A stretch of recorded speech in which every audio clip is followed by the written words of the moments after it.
Mari, alam mo ba? Ang alin, Mari? Yung kumari natin may kasamang lalaki kahapon. Oo nga, meron siyang kasama. Sino kaya yun?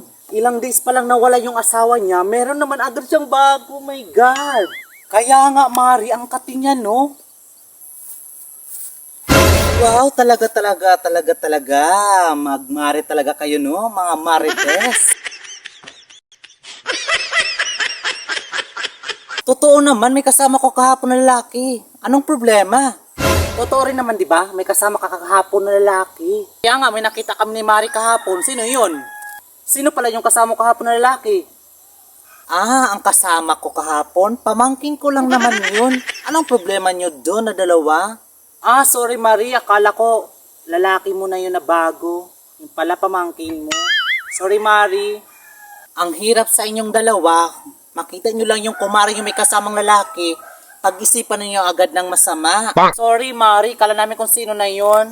Diyan na nga kayong mga marites. Walang magawa sa buhay kundi magsira ng ibang tao. Sorry talaga, Mari, ha? Opo, Mari. Sorry talaga, ha? Sige na, Mari. Mauwi na lang ako sa bahay.